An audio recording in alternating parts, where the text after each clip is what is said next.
जय हिंद मेरे प्यारे दोस्तों एवं बच्चों। शुरू करते हैं आज का एपिसोड क्लास 12th की फिजिक्स मिनिमल क्लासेस ऑनलाइन पर। और जैसा कि आपको ये पीछे 2 लाइन दिख रही होगी, इस क्लास को आगाज करने से पहले ये 4 लाइनों से क्लास शुरू करते हैं आपका। वक्त जैसा भी हो बीतता जरूर है, वक्त जैसा भी हो बीतता जरूर है, आदमी अगर ठान ले तो वक्तों से जीतता जरूर है। शुरू करते हैं आज का एपिसोड। सबसे पहले यहां पे लिखा होगा परिचय यानी कि इंट्रोडक्शन। रणभूमि में जाने से पहले हमें रण विद्या बनानी होती है कि किस तरीके से जीता जाए, क्योंकि जब महाभारत में अर्जुन रणभूमि में गए थे तो उनके रथ पर सारथी बने भगवान कृष्ण उन्हें रण विद्या सिखा रहे थे। वैसे ही आप इस युग के, आप अपने क्लास 12th के अर्जुन हैं और हम भगवान कृष्ण तो नहीं बल्कि उन्हीं के रूप में आपका एक शिक्षक पीयूष सर हैं। तो शुरू करते हैं आज का एपिसोड परिचय। सबसे पहले मैं आपको बता दूं कि हम लोग पढ़ रहे हैं भौतिक विज्ञान। क्या पढ़ रहे हैं? भौतिक विज्ञान पढ़ने जा रहे हैं। और आपको पता ही होगा बच्चों, भौतिक विज्ञान टोटल कितने अंकों का होता है? 100 अंकों का होता है, जिसमें से 70 अंक हमें परीक्षा में लाना होता है। लिखित परीक्षा में 70 अंक लाने होते हैं और 30 अंक मेरे बच्चों कहां से प्राप्त होता है? तो ये 30 अंक हमें प्रैक्टिकल से प्राप्त होते हैं। किससे प्राप्त होते हैं? प्रैक्टिकल से प्राप्त होते हैं। और इसमें हमें 2 बुक पढ़नी है। बुकों की संख्या कितनी? 2। पार्ट 1 कितने नंबर का? 35 अंक का। और पार्ट 2 कितने अंक का? 35 अंक का। और ऐसे कितना हो जाता है गाइस? ऐसे हो जाता है 70 अंक। और खुशी की बात यह है मेरे चेलों कि ये जो पार्ट 1 है यही कलेजा है किताब का, यही कलेजा है। ये तो एकदम हलवा है, गाजर है। अगर जिसको पार्ट 1 आ गया समझ में तो पार्ट 2 करके उड़ा सकता है। तो शुरू करते हैं पार्ट 1 फिजिक्स। और पार्ट 1 फिजिक्स शुरू करने से पहले सबसे पहले हम क्या बता दूं आपको कि ये भौतिक विज्ञान क्या है। कभी कभी एग्जामिनर या आपके गांव वाले पूछ लेते हैं कि क्या पढ़ता है, आप बता देते हैं भौतिक विज्ञान। तो बचपन से रटे होते हैं कि भौतिक विज्ञान की परिभाषा जरा सुना दे। तो भौतिक विज्ञान की परिभाषा सबसे पहले हम पढ़ेंगे। भौतिक विज्ञान क्या है? तो भौतिक विज्ञान विज्ञान की वह शाखा है, भौतिक विज्ञान विज्ञान की वह शाखा है जिसके अंतर्गत हम प्राकृतिक के घटनाओं का अध्ययन एवं समाधान करते हैं। उसे हम क्या कहते हैं? भौतिक विज्ञान कहते हैं। आई होप आपको समझ में आ गया होगा। भौतिक विज्ञान विज्ञान की वह शाखा, विज्ञान की वह शाखा जिसके अंतर्गत हम प्रकृति के घटनाओं का अध्ययन, प्रकृति के घटनाओं का अध्ययन एवं समाधान करते हैं, उसे क्या कहते हैं? उसे भौतिक विज्ञान कहते हैं। आई होप आपको यहां तक समझ में आ रहा है। इसके बाद अगर बात करें भौतिक विज्ञान के जनक, तो सबसे पहले सर आइजैक, क्या बोलेंगे? सर आइजैक न्यूटन को कहा जाता है। इसके बाद भौतिक विज्ञान के आधुनिक जनक, कौन जनक? आधुनिक जनक आधुनिक जनक कहा जाता है गैलीलियो, किसको? गैलीलियो। एवं अल्बर्ट आइंस्टीन को कहा जाता है, अल्बर्ट आइंस्टीन को कहा जाता है।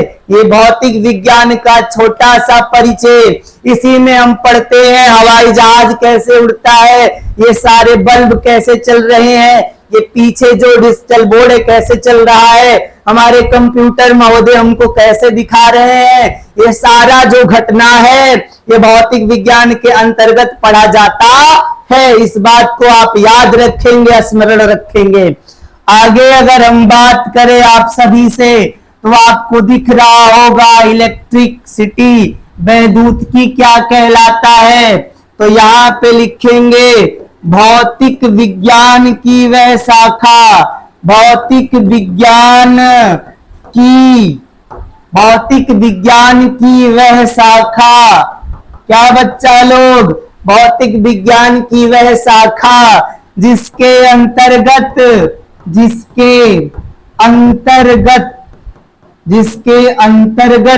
हम, माफ करिएगा, जिसके अंतर्गत हम आवेशों के, किसके?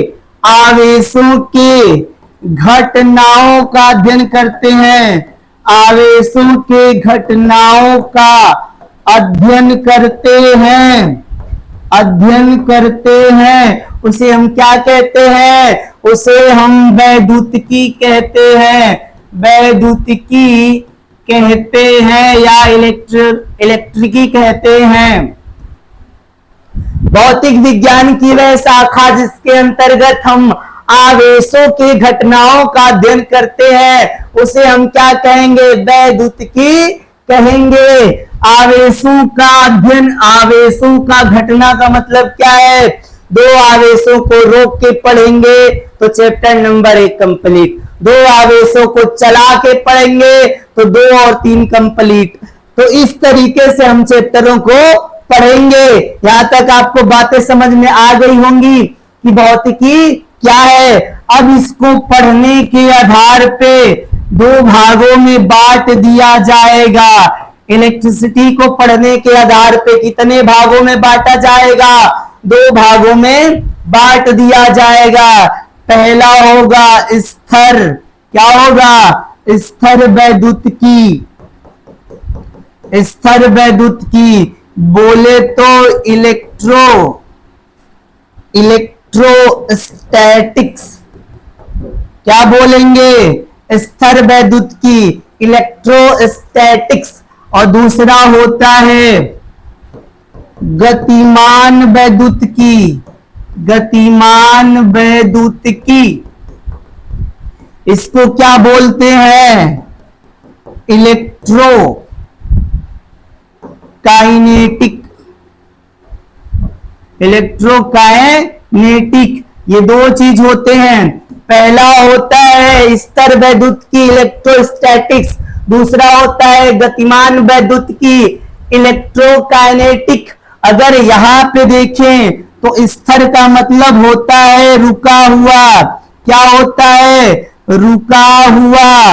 और वैद्युतिकी से मतलब किसका है? आवेश का। तो मतलब मेरे दोस्त, जिस चैप्टर में रुके हुए आवेशों का अध्ययन करेंगे, जिस चैप्टर में रुके हुए आवेशों का अध्ययन करेंगे उसे बोलेंगे स्थिर वैद्युतिकी। और जिन, यहाँ पे देखिए गतिमान का मतलब हुआ चलता हुआ, चलता हुआ। और यहाँ पे वैद्युतिकी का मतलब मेरे दोस्त आवेश। तो भौतिक विज्ञान की वह शाखा जिसके अंतर्गत चले हुए आवेश को हम अध्ययन करेंगे, मोशन में आवेश को अध्ययन करेंगे, उसका नाम देंगे गतिमान वैद्युतिकी। और भौतिक विज्ञान की वह शाखा जिसके अंतर्गत हम रुके हुए आवेश का अध्ययन करेंगे, उसका नाम होगा स्थिर वैद्युतिकी। आपको खास बता दें तो चैप्टर नंबर 1, चैप्टर नंबर 1 और चैप्टर नंबर 2 दोनों किसमें पढ़ना है? दोनों पढ़ना स्थिर वैद्युतिकी में। और चैप्टर नंबर 3 कौन सा बालक? चैप्टर नंबर 3 पढ़ना है हम सबको गतिमान वैद्युतिकी में। और ये जो चैप्टर है शुरू के, ये पूरे फर्स्ट बुक की कलेजा है, कमर है, माने तो यही दो तीन चैप्टर है सबसे इंपॉर्टेंट है और सबसे बढ़िया है, मजेदार चैप्टर है। तो देर न करते हुए शुरू करते हैं इस बात को। अगर हम बात करें आपसे आवेश का इतिहास, बार बार हमने आवेश के बारे में बोला है। सबसे पहले जब मैं बोला हूं वैद्युतिकी की परिभाषा, तो आपने गौर किया होगा वैद्युतिकी किसे कहते हैं। भौतिक विज्ञान की वह शाखा जिसके अंतर्गत हम आवेशों के घटनाओं का अध्ययन करते हैं, उसे हम वैद्युतिकी कहते हैं। फिर हमने कहा इसे दो भागों में बांट दिया, स्तर वैद्युतिकी और गतिमान वैद्युतिकी। स्तर वैद्युतिकी में हमने क्या बोला, भौतिक विज्ञान की वह शाखा या वैद्युतिकी की वह शाखा जिसके अंतर्गत हम रुके हुए आवेशों का अध्ययन करते हैं। फिर आवेश आया, भौतिक विज्ञान की वह शाखा जिसके अंतर्गत हम गतिमान आवेशों का अध्ययन करते हैं। यहां भी आवेश आया। ओवरऑल ये पूरा चैप्टर आवेशों पर ही ट्रेवल करेगा। क्लास 11th में पिंड पिंड पिंड, द्रव्यमान द्रव्यमान द्रव्यमान पे पूरा चैप्टर चलता है। और क्लास 12 आवेश आवेश आवेश पर ही चलता है। तो देर न करते हुए शुरू करते हैं कि आवेश का इतिहास क्या है, आवेश कैसे कैसे देखा गया। सबसे पहले हम बता दें आवेश को देखने वाले कौन थे। तो 2500 ईसा पूर्व, कब 2500 ईसा पूर्व ग्रीक देश के, कहां के, ग्रीक देश के एक महान गणितज्ञ, कौन, महान गणितज्ञ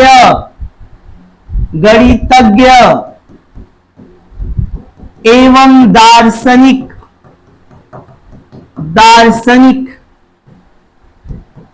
थेल्स नामक वैज्ञानिक ने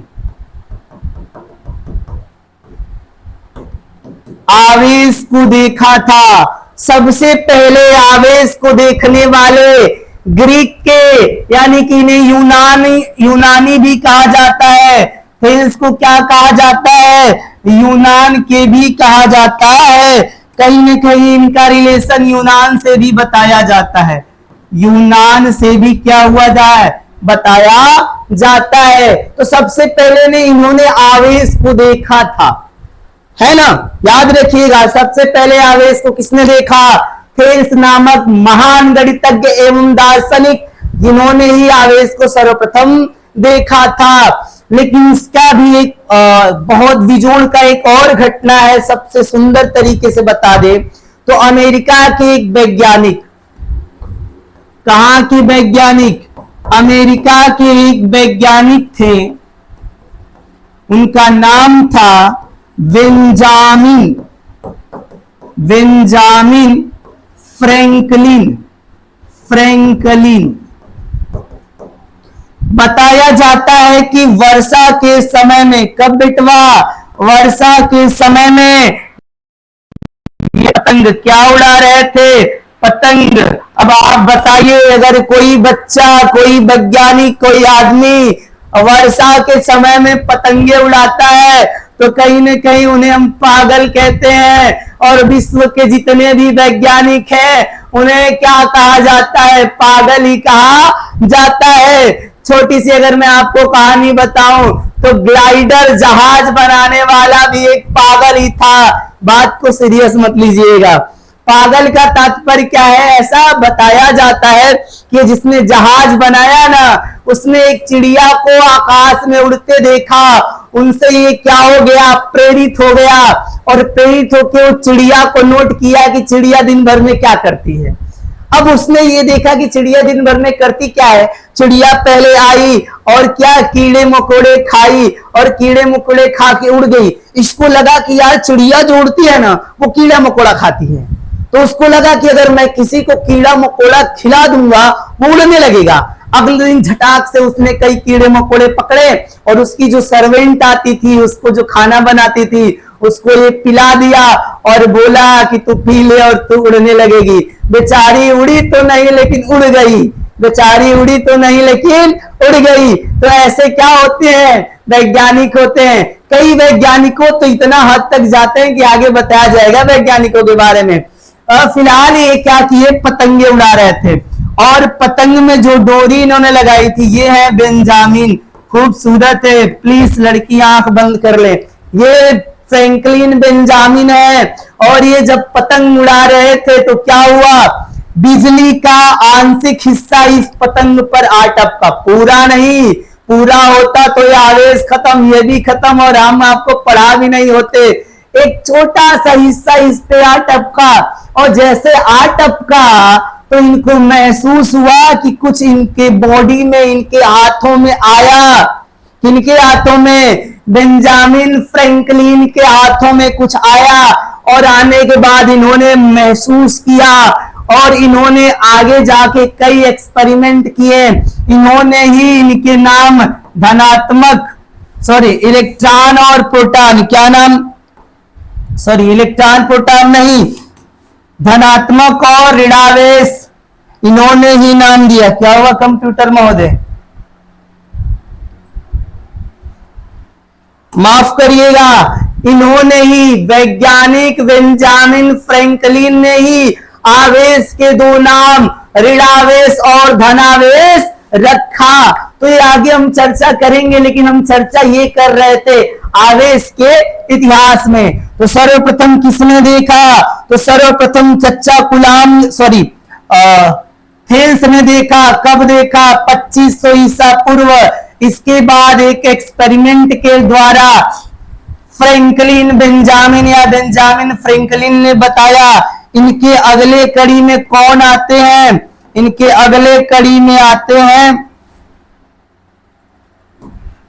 इनके अगले कड़ी में दूसरी बार आते हैं 1600 ईसा पूर्व। कब आते हैं, 1600 ईसा पूर्व। इंग्लैंड के कौन, इंग्लैंड के वैज्ञानिक डॉक्टर गिलबर्ट, कौन आते हैं, इंग्लैंड के वैज्ञानिक डॉक्टर गिलबर्ट, और ये आवेश को देखते हैं। पहले तो इन्होंने देखा, फिर आवेश को इन्होंने भी महसूस किया, इन्होंने भी क्या किया, महसूस किया। लेकिन ये बात कहाँ मानने वाले लोग थे, इन्होंने सिद्ध करा, ये बताया, लोगों को समझाया, लेकिन लोगों ने विश्वास नहीं किया। आगे कड़ी में आते हैं, लेकिन इन्होंने गलती की, इसकी परिभाषा न बता सके, इसे सिद्ध न कर सके। इनके आगे कड़ी में आते हैं फ्रांस के वैज्ञानिक। कहां के वैज्ञानिक, फ्रांस के वैज्ञानिक, फ्रांस के वैज्ञानिक कुलाम। कौन आया, कुलाम आए और इन्होंने आवेश को परिभाषित किया कि आवेश क्या होता है। इन्होंने देखा और इनके इस थ्योरी के लिए, इस कॉन्सेप्ट के लिए आगे चल के आवेश का एसआई मात्रक क्या बना, कुलाम बना, क्योंकि इनका ये योगदान रहा। तो ये आवेश का इतिहास था। सबसे पहले थेल्स, इसके बाद डॉक्टर गिलबर्ट, इसके बाद चच्चा कुलाम, और सबसे मेन काम किसने किया, याद रखिएगा, बेंजामिन फ्रैंकलिन ने। आई होप आपको यहां तक समझ में आया। तो आगे बढ़ जाते हैं, अब आगे बढ़ जाते हैं कि ये आवेश आवेश आवेश सर इतना देरी से रट रहे हैं। व्हाट इज चार्ज, आवेश को अंग्रेजी में बेटवा चार्ज कहते हैं। क्या कहते हैं, चार्ज। बात करते हैं आवेश क्या होता है। कभी कभी जाड़ों में आपने हाथों को ऐसे स्पर्श किया होगा, आपका हाथ एकदम ठंडा होता है, रगड़ने के बाद इसमें गर्मी आती है, ये चार्ज होता है। क्या होता है, चार्ज होता है। आपको मैं एक और बात बताऊं चार्ज होने की। हमारे एक कंप्यूटर महोदय हैं, बात में ये बात को एडिट भी कर देंगे, वो बात अलग है। हमारे एक कंप्यूटर महोदय हैं, उनकी जो पत्नी, अभी शादी तो हुई नहीं है लेकिन पत्नी है, उनकी जो पत्नी है उनको किसी ने चढ़ा दिया। किनको, कंप्यूटर महोदय के पत्नी को किसी ने चढ़ा दिया और बेचारी चार्ज हो गई और कंप्यूटर महोदय की कुटाई हो गई, इतनी कुटाई हो गई कि 3 दिन तक ये आए नहीं। तो चार्ज होने का मतलब क्या है कि कुछ ऐसी बातें उनके विरुद्ध बताई गई, उनको गुस्सा आया और गुस्सा आके रेड हो गई और इंतजार करती रही कि कब आएंगे कंप्यूटर महोदय, कब आएंगे कंप्यूटर महोदय, और उनको आकर्षित कर लिया, पकड़ के कुटाई हो गई। आवेश का भी यही काम होता है कि इसको जब रगड़िएगा रगड़िएगा रगड़िएगा ये चार्ज हो जाएगा, और चार्ज हो जाएगा तो फिराक में रहेगा, किसको पकड़ूं किसको पकड़ूं, ये आवेश का काम होता है। तो आवेश बेसिकली क्या होता है, तो आवेश की उत्पत्ति कैसे की जाती है, जब 2 या 2 से अधिक वस्तुओं को आपस में रगड़ेंगे, जब 2 या 2 से अधिक वस्तुओं को आपस में रगड़ेंगे तो जिस चीज की उत्पत्ति होती है उसे हम क्या नाम देते हैं, उसे नाम देते हैं आवेश नाम देते हैं। क्या नाम देते हैं, आवेश नाम देते हैं। जैसे आपको अगर पहला एक्सपेरिमेंट बताया जाए आवेश को उत्पन्न करने का, तो सपोज करिएगा ये एक लड़का है और ये लड़का भी किसका है, हमारे कंप्यूटर महोदय का। आप लोग तो समझ गए, अच्छा ये रो रहा है इसको हंसाते हैं, क्योंकि हमारे कंप्यूटर महोदय मुस्कुराते बहुत हैं। इधर आ जा रहे,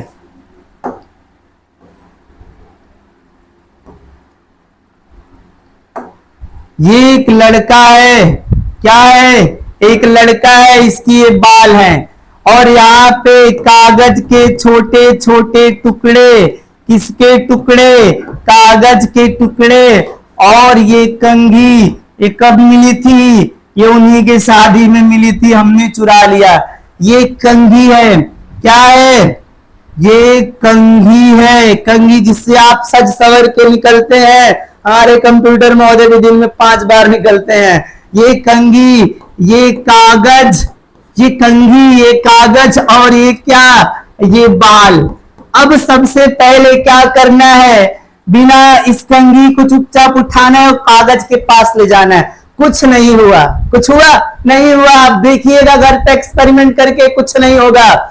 इसके बाद इस कंघी को लीजिएगा और किस सर पे बाल पर रगड़ी रगड़ा करिएगा, देरी तक रगड़िएगा, और रगड़ने के पास जैसे आप यहाँ पे लाएंगे ना, ये इसको खींचने लगेगा, बुला लेगा, आजा मेरे पास, आजा मेरे पास, कंघी में चिपक जाएगा। हुआ क्या मेरे दोस्त, कंघी को बालों से रगड़ने पर कंघिया चार्ज हो गई, और जैसे चार्ज हो गई तो अपने जैसे को प्रतिकर्षित करने लगे और विपरीत को क्या करने लगे, आकर्षित करने लगे। यहां तक आपको बात समझ में आई। तो वापस आते इस बात पे, ये था कंघी ने इसको इसके द्वारा रगड़ने पर, क्या करने पर, घर्षण करने पर कागज को क्या कर लिया, आकर्षित मेरे दोस्त। तो कंघी में क्या आ गया, आवेश आ गया।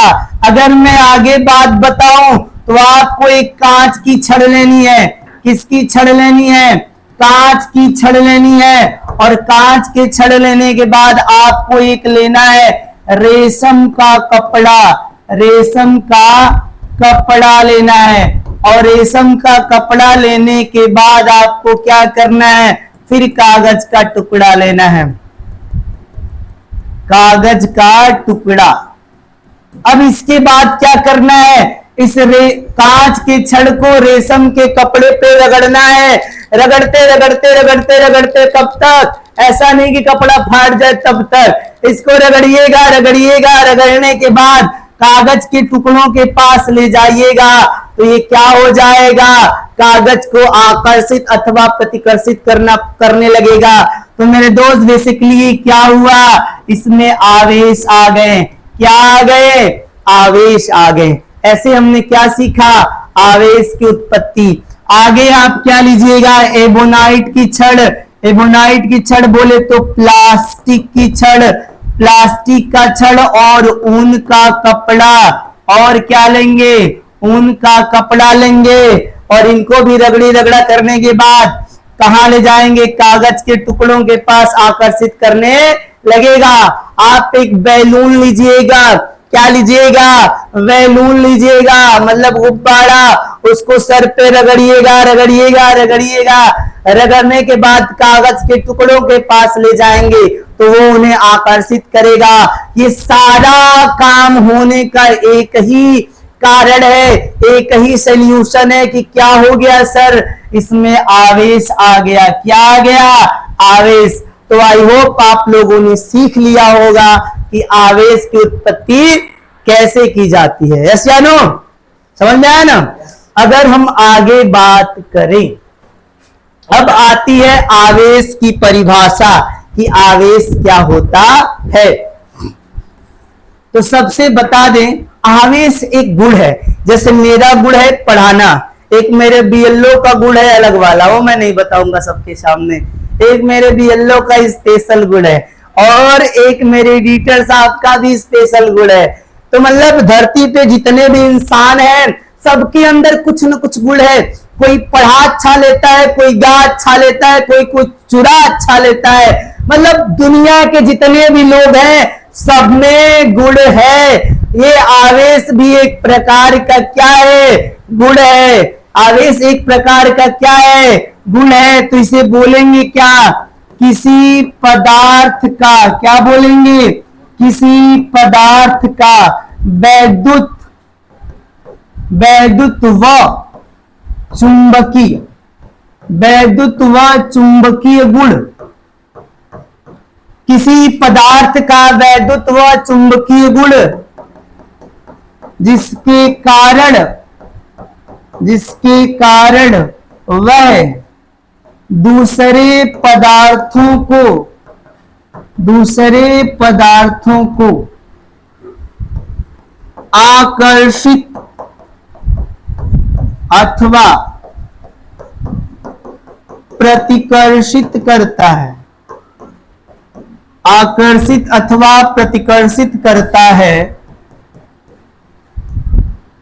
किसी पदार्थ का वैद्युत व चुंबकीय गुण जिसके कारण वह दूसरे पदार्थों को अपनी ओर आकर्षित अथवा प्रतिकर्षित करता है, उसे क्या कहते हैं? उसे आवेश कहते हैं। उसे क्या कहते हैं? आवेश कहते हैं। अथवा आवेश की सबसे छोटी परिभाषा क्या दीजिएगा? आवेश की सबसे छोटी परिभाषा दीजिएगा। दो या दो से अधिक पदार्थों को आपस में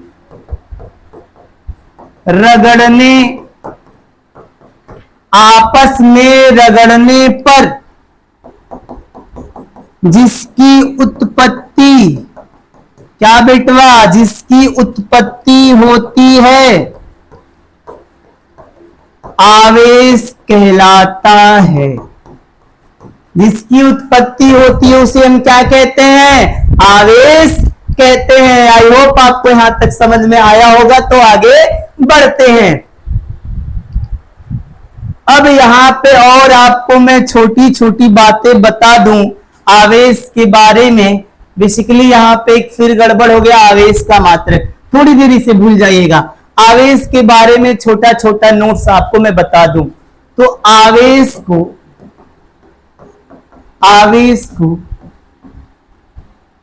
क्यू से प्रदर्शित करते हैं। आवेश को क्यू से प्रदर्शित करते हैं। इसका क्या मतलब है? आवेश को क्यू से प्रदर्शित करते हैं। जब आपको आवेश लिखने का मूड न हो, आप कंजूस हो जाए बिल्कुल बीएलओ की तरह, तो आप वहां पे आवेश की जगह पे केवल क्यू लिख के काम चला दीजिएगा। जैसे ये आवेश है, बार बार आपके टीचर आवेश आवेश बोल रहे हैं, तो इसको न लिख के आप केवल क्यू या कैपिटल क्यू से काम चला सकते हैं। तो आवेश को क्यू या क्यू से प्रदर्शित करते हैं। अगला नोट क्या बोलेंगे? आवेश एक अदिश राशि है। आवेश एक अदिश राशि है। इसका क्या मतलब सर? कैसे आवेश एक अदिश राशि है? आवेश मतलब एक संख्या मेरे दोस्त। जैसे मैं किसी तार को पकड़ा, अचानक से मेरे बॉडी के अंदर कुछ आने लगा। ये जो आ रहा है एक क्वांटिटी में आ रहा है, एक संख्या में आ रहा है, और संख्या की डायरेक्शन नहीं होती, उसकी दिशा नहीं होती। तो इसलिए हम कह सकते हैं आवेश एक अदिश राशि है। आवेश एक व्युत्पन्न राशि है। आवेश क्या है? व्युत्पन्न राशि है। आवेश एक व्युत्पन्न राशि है। कैसे व्युत्पन्न राशि है सर? तो राशियां 7 प्रकार की होती हैं। राशियां कितने प्रकार की होती हैं? 7। पहली होती है लंबाई, लंबाई के बाद द्रव्यमान, द्रव्यमान के बाद समय, समय के बाद वैद्युत धारा, वैद्युत धारा के बाद तापमान, तापमान के बाद होता है पदार्थ की मात्रा, और पदार्थ की मात्रा के बाद होता है ज्योति की तीव्रता। तो 1 2 3 4 5 6 7, ये 7 प्रकार की राशियां होती हैं, जिसे हम मूल राशि कहते हैं। और व्युत्पन्न राशि को तोड़ने के बाद यदि ये 7 में से कोई भी मिल जाए उसे व्युत्पन्न राशि कहते हैं। तो मेरे दोस्त क्लास 10 में पढ़े होंगे, आवेश बराबर वैद्युत धारा, क्या पढ़े हैं? वैद्युत धारा पढ़े हैं, और गुणे समय पढ़े हैं। आवेश बराबर वैद्युत धारा गुणे समय। क्या वैद्युत धारा मिला? बिल्कुल सर मिल गया। क्या समय मिला? जी हाँ सर मिल गया। तो मेरे दोस्त ये दोनों मिल गए, मतलब ये कौन सी राशि हो गई? तो ये हो गई है व्युत्पन्न राशि। तो आवेश को क्यू या क्यू से प्रदर्शित करते हैं। आवेश एक अदिश राशि है, आवेश एक व्युत्पन्न राशि है। अगर हम आगे बात करें आवेश के बारे में, तो यहाँ पे लिखा होगा आवेश के मात्रक। तो इसके बारे में बताते हैं कि आवेश के मात्रक क्या क्या होते हैं।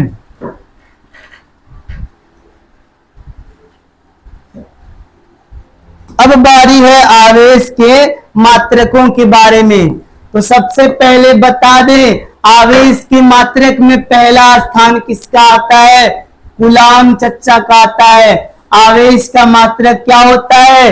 कूलाम होता है। आवेश का और मात्रक दूसरा कौन होता है?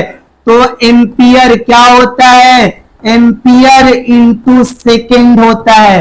एम्पियर इंटू सेकेंड होता है। ये आवेश का दूसरा मात्रक है। खुशी की बात यह है बीएलओ साहब कि ये दोनों एसआई मात्रक होते हैं। कौन से मात्रक होते हैं? एसआई मात्रक होते हैं। यदि आपसे पूछा जाए कि आवेश के एसआई मात्रक क्या क्या होते हैं, तो पहला जवाब होगा कूलाम और दूसरा जवाब होगा एम्पियर इंटू के सेकेंड। अब बात आती है मेरे दोस्त तीसरे की। तो तीसरा होता है ESU। क्या होता है? ESU इसका फुल फॉर्म होता है इलेक्ट्रो। क्या होता है? Electrostatics, electrostatic unit, electrostatic unit. और एक होता है जिसे हम कहते हैं फ्रैंकलिन। क्या कहते हैं? फ्रैंकलिन और फ्रैंकलिन। ये दोनों जो आते हैं मेरे लाल, मेरे गोपाल, मेरे बाल, ये सीजीएस मात्रक होते हैं। कौन से मात्रक होते हैं? सीजीएस। बताइए, फ्रैंकलिन को बताए थे ना, इन्होंने आवेश के बारे में योगदान दिया था, इसलिए इसका एक मात्रक हो जाएगा। तो आवेश के सीजीएस मात्रक बताइए, ESU और फ्रैंकलिन। आवेश के एसआई मात्रक बताइए, कूलाम और एम्पियर। और इसके पांचवा होता है EMU। EMU का मतलब क्या होता है? Electromagnetic, magnetic, electromagnetic unit, electromagnetic unit. और लास्ट छठा होता है जिसको कहते हैं फैरड। क्या कहते हैं? फैरड।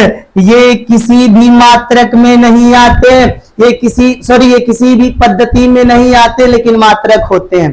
अगर आपको कहेगा आवेश का ऐसा मात्रक बताइए जो किसी पद्धति में नहीं होता है, तो EMU अथवा फैरड बताएंगे। सीजीएस पूछेगा तो ESU अथवा फ्रैंकलिन बताएंगे। और आपसे SI मात्रक पूछेगा तो कूलाम अथवा एम्पियर बताएंगे। ये आवेश के 6 मात्रक हैं और आपको इन्हें याद रखना होगा।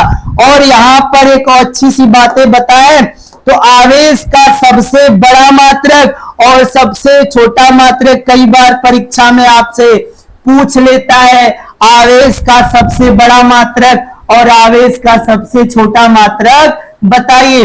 तो आवेश का सबसे बड़ा मात्रक होता है फैरड। आवेश का सबसे बड़ा मात्रक, आवेश का सबसे बड़ा मात्रक फैरड होता है। क्या होता है?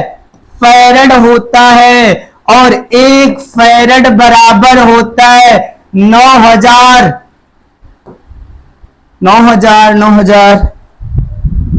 9600 इतना होता है। 96,500 कूलाम कितना होता है? 96,500 कूलाम होता है। आवेश का सबसे बड़े मात्रक में 1 फैरड में इतना कूलाम आवेश होते हैं।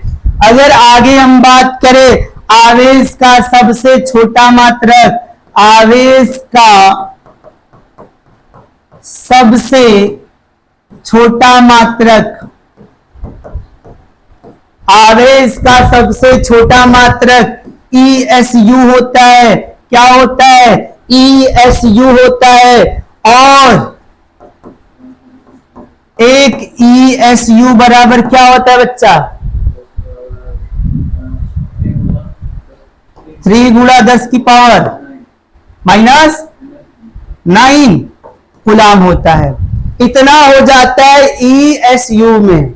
कितना होता है? ESU सबसे छोटा मात्रक होता है आवेश का, जिसमें 3 गुणे 10 की पावर -9 होते हैं। और आवेश का सबसे बड़ा मात्रक होता है जिसमें 96,500 कूलाम होते हैं। इस बात को जरूर याद रखेंगे। आगे बढ़ते हैं। क्या मेरे दोस्त आगे बढ़े? जी बिल्कुल बढ़े। अब आती है आवेश की बीमा। तो आप याद रखिएगा आवेश बराबर होता है वैद्युत धारा। क्या होता है? वैद्युत धारा गुणे के समय। और वैद्युत धारा का मेरे दोस्त बीमा ए होती है। क्या होती है? ए होती है। और समय की बीमा कैपिटल टी होती है। जब ये दोनों मिल जाएंगे ये हो क्षमा चाहती है माइनस नहीं रहेगा, ये माइनस नहीं रहेगा। कभी कभी गलती हो जाता है, गलती से मिस्टेक हो जाएगा। ए टी ये आवेश की बीमा है। आवेश की बीमा क्या होती है तो आप जरूर बताइएगा। वैद्युत धारा से ए, समय से टी दोनों मिला देंगे तो ए टी क्लास 11th में अच्छे से सिखाया गया होगा। ये आवेश है। आगे बात करते हैं आवेशन। आवेशन क्या होता है? आवेशन क्या होता है? आवेशन का मतलब होना चार्ज हो जाना। जैसे आप अपनी मोबाइल को चार्जिंग लगाते हैं, क्या लगाते हैं? चार्जिंग। वो आवेशित हो जाती है और फिर मोबाइल को चलाते चलाते चलाते आप डिस्चार्ज कर देते हैं, अनावेशित हो जाती है और फिर लगाते हैं चार्ज, तो चार्जिंग यानी कि आवेशन हो जाता है। तो देखिए आवेशन का मतलब क्या होता है। ये कोई पदार्थ ए है और ये कोई पदार्थ बी है। अब आपको पता होगा धरती पे जितने भी पदार्थ है उनमें जितना इलेक्ट्रॉन होगा उतना ही क्या होगा?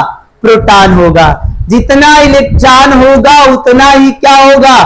प्रोटॉन होगा। तो इसमें 14 इलेक्ट्रॉन मान लीजिए और 14 प्रोटॉन। और ये जो बगल वाली है इसमें मान लीजिए 20 इलेक्ट्रॉन है और इसमें 20 क्या हो गए? प्रोटॉन हो गए। अब जैसे इन दोनों को रगड़ी रगड़ा किया जाएगा, घर्षण किया जाएगा, घर्षण के उपरांत जैसे इनको रगड़ा जाएगा रगड़ने के बाद इसमें से हो सकता है आवेश कुछ निकलकर इसमें चल जाए। सपोज करिएगा 2 इलेक्ट्रॉन इसमें चले गए।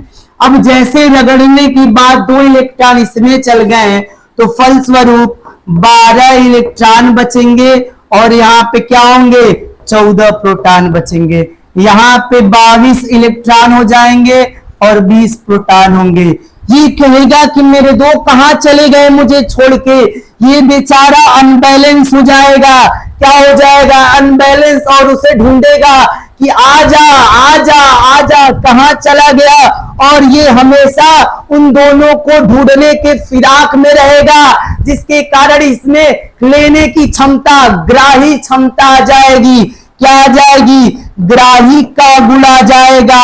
और इसमें दो जो चले आए ये 1 दिन 2 दिन रखेगा, फिर सोचेगा ये कहां आ गए, चले ही जाए, और ये हमेशा देने के फिराक में रहेगा और अनबैलेंस हो जाएगा।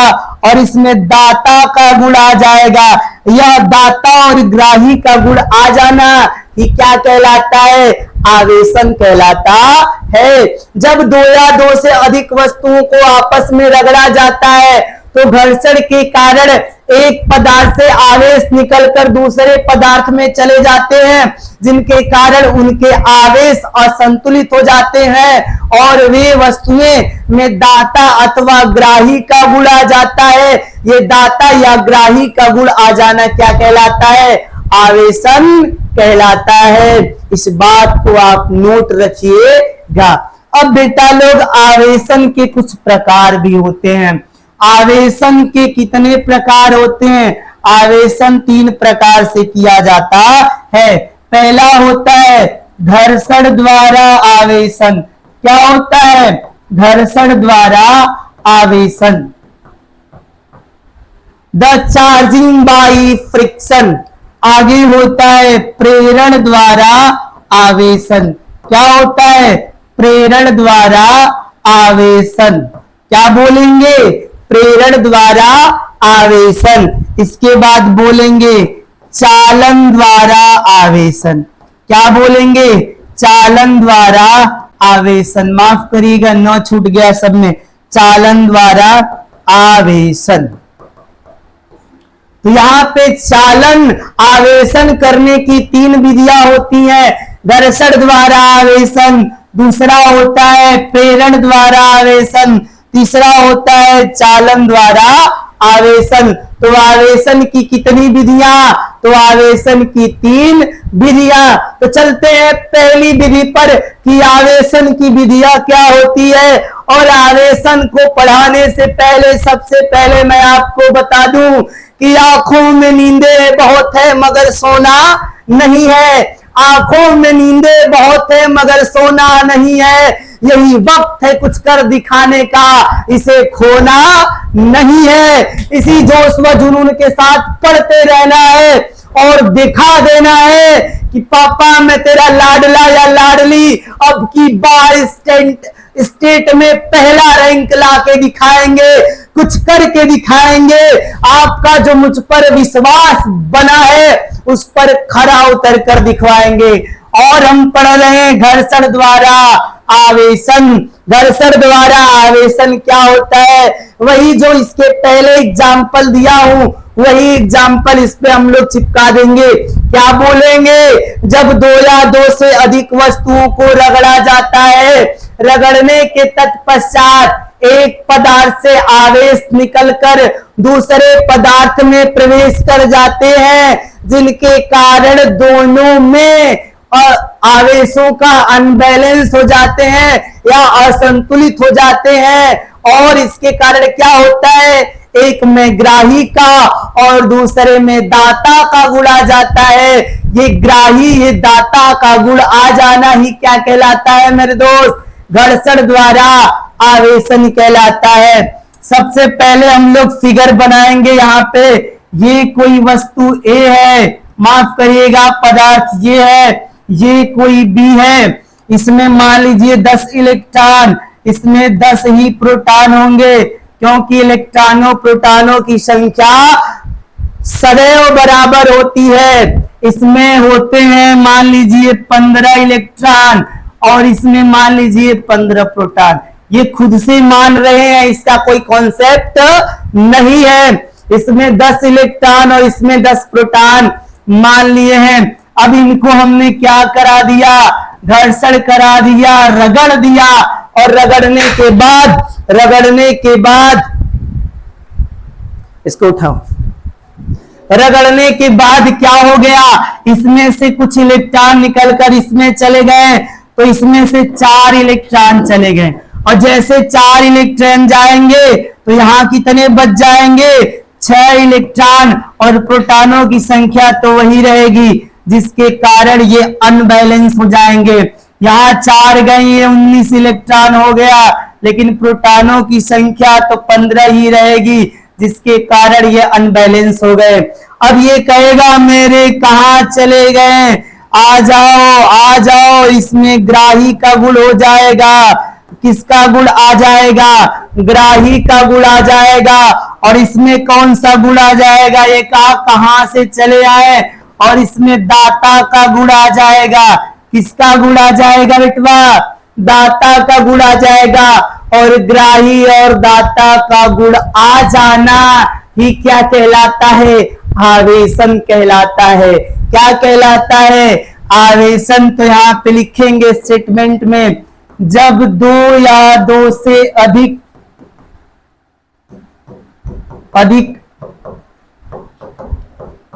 पदार्थों को आपस में रगड़ा जाता है तो घर्षण के कारण आवेश एक पदार्थ से निकलकर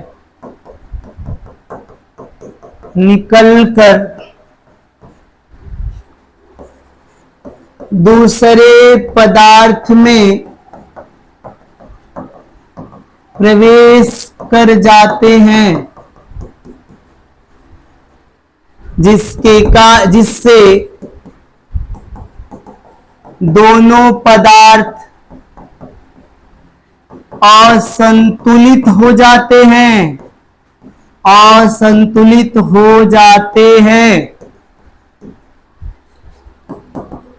जिससे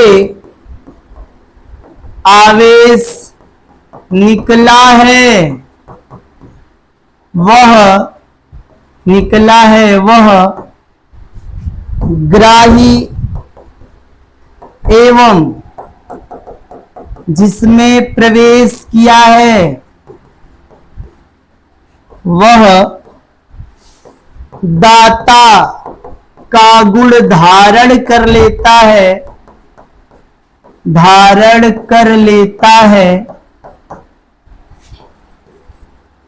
और यह संपूर्ण प्रक्रिया घर्षण द्वारा आवेशन कहलाती है। घर्षण द्वारा आवेशन कहलाती है और यह प्रक्रिया घर्षण द्वारा आवेशन कहलाती है। क्या यहाँ तक आपको समझ में आया तो मेरे दोस्त इस चैनल को सब्सक्राइब करिए, लाइक करिए, कमेंट करिए, शेयर करिए, ताकि आपके प्यारे से टीचर को मोटिवेशन मिल सके और इससे दुगना जोश में आपकी क्लास सुचारू रूप से चालू कर सके। अब आगे हम बताते हैं आपको प्रेरण द्वारा आवेशन क्या होता है। क्या मेरे दोस्त, प्रेरण द्वारा आवेशन क्या होता है? सबसे पहले ध्यान रखना होगा उच्च कोटि का आवेश। उच्च कोटि का आवेश का मतलब क्या होता है? वह पदार्थ जिसमें एक ही प्रकार का गुण हो, वह क्षण जिसमें एक ही प्रकार का गुण हो, उसे क्या कहेंगे? उच्च कोटि का आवेश कहेंगे। सपोज करिए यह एक क्षण है और इसमें केवल प्लस है और केवल प्लस है, तो इसे उच्च कोटि का क्या बोला जाएगा? उच्च कोटि का धनावेश बोला जाएगा। उच्च कोटि का धनावेश बोला जाएगा। वह क्षण जिसमें एक ही प्रकार के चार्ज हों उन्हें क्या कहा जाएगा? उन्हें कहा जाएगा उच्च कोटि का आवेश। अगर आगे मैं आपको बात बताऊं, अगर ये सपोज करिए कोई क्षण है और इसमें केवल एक ही प्रकार के आवेश है तो इसे कहा जाएगा उच्च कोटि का ऋणावेश। उच्च कोटि का क्या कहा जाएगा? ऋणावेश कहा जाएगा, क्योंकि इसमें एक ही प्रकार का क्षण है। क्योंकि इसमें एक ही प्रकार का क्या है मेरे दोस्त? क्षण है। यहां तक आपको यदि समझ में आ गया होगा तो तैयार हो जाइए क्या पढ़ने के लिए? पढ़ने के लिए तैयार हो जाइए। प्रेरण द्वारा आवेशन। सबसे पहले कॉन्सेप्ट फिर थ्योरी। हमें क्या करना है बच्चा? हमें लेना है यहां पे एक गोला और इसको ए मानेंगे और यहां पे दूसरा गोला जिसे बी मानेंगे। अब क्या करना है? इसमें plus plus plus plus plus लेना है, इसमें minus minus minus minus minus लेना है। इसके बाद सर बहुत बढ़िया, अब इसमें हमने minus minus minus minus minus ले लिया और इसमें हमने minus minus minus plus plus plus plus plus ले लिया। अब क्या होगा दोस्त? अब ये होगा कि इधर से हमने लाया एक उच्च कोटि का आवेश। क्या ले आया? उच्च कोटि का आवेश ले आया। अब उच्च कोटि का सपोज करिए इसमें प्लस ले आया और इसमें हमने माइनस लाया। अब मेरे लाने के बाद क्या होगा? ये पहले से अच्छे से जिंदगी जी रही थी, ये दोनों जी रहे थे। ये जैसे आया तो इसके जो विपरीत हैं इन्होंने देखा ये सुंदर है, सुशील है, तो इसके विपरीत इसके ओर आकर्षित हो गए। कहने का तात्पर्य क्या है? जब पदार्थ को उच्च कोटि के आवेश के साथ संपर्क या स्पर्श कराया जाता है। अब मेरे दोस्त इसको जैसे मैंने स्पर्श कराया तो हुआ क्या? इसके विपरीत आवेश इसकी ओर आकर्षित हो गए। ये जो प्लस है इसके तरफ सारे माइनस आ गए और इधर बेचारा प्लस वाले को छोड़ दिए। दो जानी के बीच में जैसे तिसरका आता है जिंदगी झंड कर देता है। और ये देखिए जैसे प्लस माइनस मिलके चपक के थे और एक उच्च कोटि का अमीर आदमी आया, माइनस वाली छोड़ के इधर चली आई। अब इसी के साथ ये वाला देखिए, केवल वाली नहीं वाला भी बेकार होते हैं। इधर देखिए जैसे उच्च कोटि का आया, प्लस वाले सारे के सारे कमीने इधर आ गए और बच गई। हाय मुझे छोड़ के कहां गया तू, इधर बच गई। अब इसके बाद क्या होगा मेरे दोस्त? अब इसके बाद क्या होता है? इन्हें अर्थ के साथ कांटेक्ट कर लिया जाता है। इन्हें अर्थ के साथ कांटेक्ट कर लिया जाता है।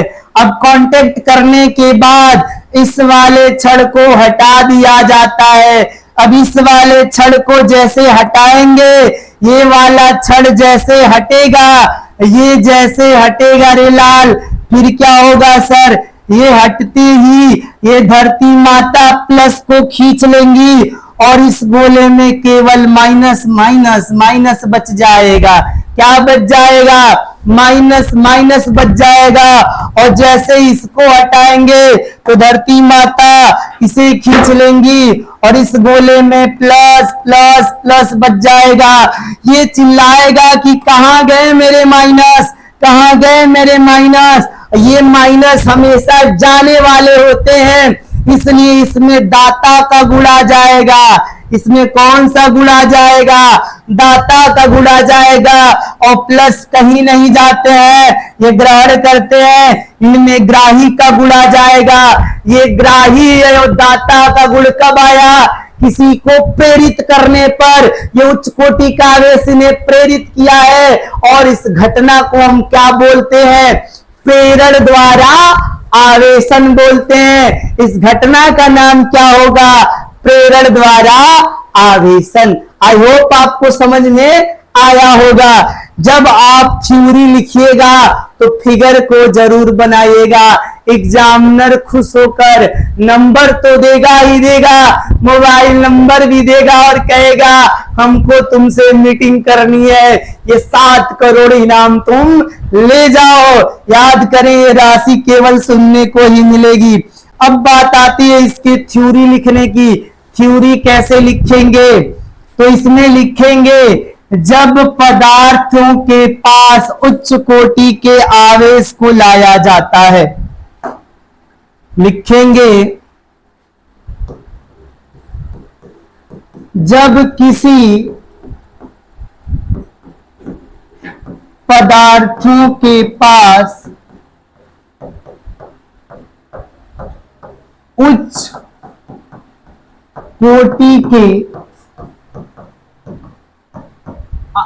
कोटि के आवेशों को लाया जाता है।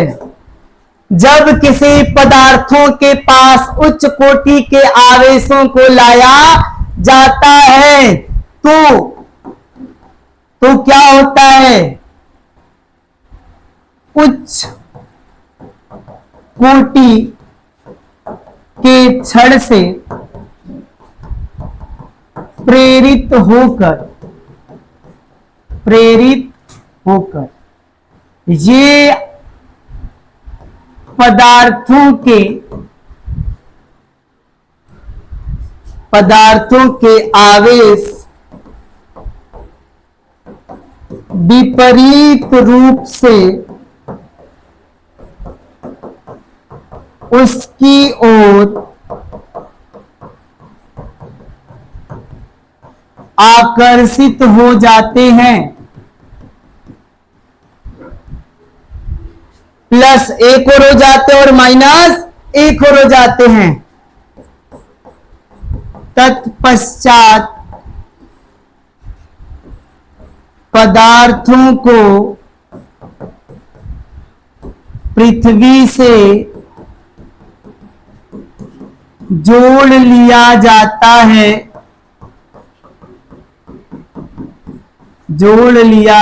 है, और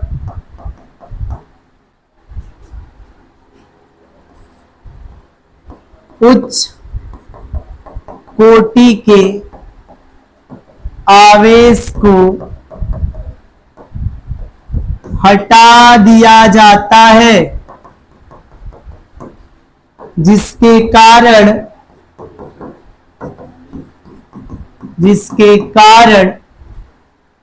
पृथ्वी द्वारा पदार्थों को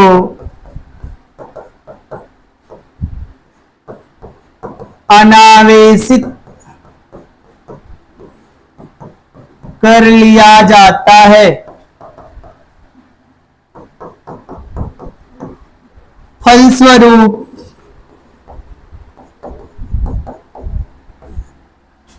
एक पदार्थों में ग्राही या दाता का गुण आ जाता है। फलस्वरूप पदार्थों में ग्राही या दाता का गुण आ जाता है और यह संपूर्ण घटना प्रेरण द्वारा आवेशन कहलाती है। प्रेरण द्वारा आवेशन कहलाती है। आई होप आपको यहां तक समझ में आया होगा। तो कल के एपिसोड में हम पढ़ेंगे चालन द्वारा आवेशन, आवेश के गुण, आवेश के प्रकार और चच्चा कूलाम के नियम। तो कल का एपिसोड बहुत इंपॉर्टेंट है और आज का एपिसोड बहुत इंपॉर्टेंट था। तो जुड़ना मत भूलिएगा। और हमारे प्लेटफॉर्म को अगर समझ में आया हो तो लाइक, सब्सक्राइब, शेयर, कमेंट करिए। तो जय हिंद, मिलते हैं अगले एपिसोड में। देखते रहिए निर्मल क्लासेस ऑनलाइन। जय हिंद।